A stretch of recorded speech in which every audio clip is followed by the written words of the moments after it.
Would you mind standing up? You comfortable? Okay, what's your name? Catherine McCabe. Catherine, what do you think about this subject of discrimination in the black community based on skin tone? I agree in part with two of the speakers, Mr. Lawson and Dr. Millett, and say that it was even emphasized in the community of bondage in which our people lived when children of the owner of the plantation became a part of the oppressed plantation. They were treated better, and they looked different, and in time they benefited more. Simply because they look, say, more white. I mean, Yes. this is a complex Yes. psycho-historical issue we're dealing here with. The psychological Their impact. fathers saw to it that they got benefits. They were allowed to work at the least strenuous jobs. They were given a chance to learn, and perhaps in a moment of conscience, they were left benefits, property or money. Well, So the slaves who were, or I prefer to say those in bondage, who had come from a foreign land, learned to resent them. It was taught. Seems perfectly understandable. Yeah. Let me go one more point on that, ahead. just taking what she has said there. You understand that what she is suggesting even went further. It was instituted in law. You understand that the majority of you who are light-skinned, or the majority of us who have white blood in us, which is some 70 to 80% of every man, woman, and child who is black, has some kind of European blood in them. Conversely, interestingly enough, every 1 in 5, 20% of those of you who are white have some black blood in you. So this may not be all about just us. But you understand that as a matter of law, that those of us who are possessing white blood came by it primarily through the simple act of rape. Those of us who are mixed blood and who are extremely proud of our European ancestry are the proud victims of rape. You understand that this particular pattern of rape went on decade after decade after decade. It became so much a standard part of the lifestyle of the Old South that it was represented in law to the extent that those slaves who were half white, upon the death of the master, would be set free in his will. Those slaves who were half white, upon the age of majority, 18 years old or whatever it was at the time, were set free. And then additionally, you had virtually every major so-called black university have its origin from the fact that guilt-ridden masters wanted to provide education for their half-white children. That is the origin of much of what you see today. All right, very interesting. Very, very interesting. So I used to be a sociology major when I was in college, and I can see why it helped prepare me for my job today. It's an interesting show. I want you to stay right with us. We're going to come back and maybe talk a little bit more about the concept of black beauty and hear from a lot of people in our audience. We have some very light-skinned black people in the audience and dark-skinned black people, and we're going to try to investigate and understand this subject. And maybe as a result of what we're doing, a little bit of it will go away. We'll be back right after this.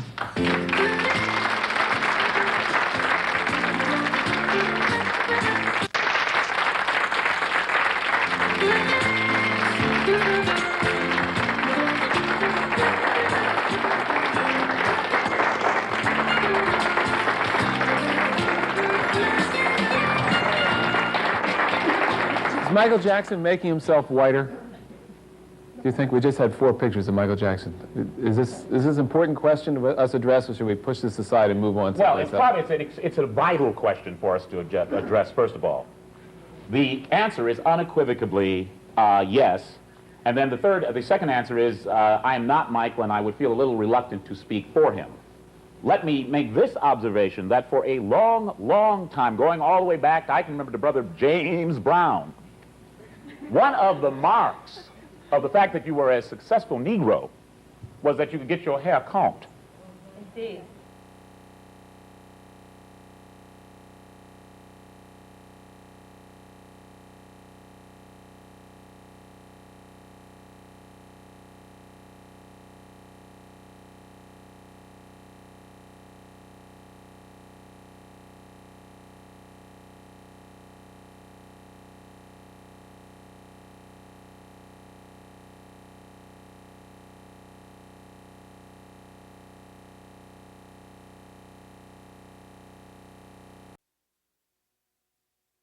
That you could get your hair combed. Indeed. And that is tantamount to saying that you had white hair. You had finally arrived. You had white hair. If you turn, and this is, I remember as I said before, as a little Negro, I remember one of my first impressions was my mother got what is called Ebony magazine, for those of you who are white, and those of you who are passing. The entire back section of Ebony magazine, which for the longest time was the only black magazine, was literally thick and dripping with bleaching creams. And all of those advertisements, which were not bleaching creams, were some form of concholine, as it used to be called before it became... Relaxes. Was it called? Relaxers. It's either Jerry Curl or Mobile Oil. I can't remember which they're using now. But the point is that literally the mark of success for those of us who were black performers, who fought our way out of the ghetto for centuries, when that was the only way out, the first indication that you had arrived was your skin got lighter, your women got much lighter, and your hair straightened out. So our dear friend Michael, for whom I won't attempt to say whether, you know, what he's doing to himself, he is only one chapter in a book that goes all the way back to when we got here. We're getting a history lesson from you. You're something. Let me go to Mickey Garth Taylor. Right, Mickey, we've got some photos here. You can check out our monitor right down there. Take a look at them. These are some photos of Essence Magazine, some of your ideas of black beauty, okay? Just tell us anything at all about these women, or nothing, if you want. Well, if you notice from these women that you have on the screen, first of all, they are of different complexions. They are of different features, different hair types. You'll see kinky hair, you'll see straight hair, you'll see hair that has a natural curl that hasn't been processed. And what's most interesting that I would like to say, because I heard someone say earlier about good and bad hair, there is no good and bad hair. Right, I caught that. Hair is only bad if it's out of control, in poor condition. Hair is good if it's well taken care of. There is no standard that says that straight hair or hair that has a relaxed curl pattern is good hair, or that hair that has a tight, kinky curl pattern is bad hair. I mean, it sounds like the movie, The Good, Bad, and Ugly. What is it? All right, let's get some reactions from some of our guests. Hi. Welcome. You are a very light-skinned woman. Yes. How has this affected your life? What have you felt from the black community? My first recollection that I was different was when I was about in the 9th grade in a public school, and I was followed home by about 50 darker-skinned children, and they were calling me Vanilla Bean. But I wasn't aware of this. I thought they meant the Popeye character, Vanellope. Oh. And they kept saying Vanilla Bean, you know. And, well, my mother resolved that problem. And after that, I became friends with these students. But later on, it seemed to be an asset for me to be light-skinned as far as getting a job. I'm 49 now, so I haven't had any problems. Being lighter has been helpful. It has helped you. Would you say that the question of black color consciousness is escalating, or is it pretty much, is it declining? Is it pretty much staying where it's been for... Well, the main thing that I liked is the fact that Black is Beautiful came out. Then I remember... Well, how did you feel during that, though? Being a very light-skinned black at that point. Oh, at that time, then I got my afro, and it made me feel proud to be a black person.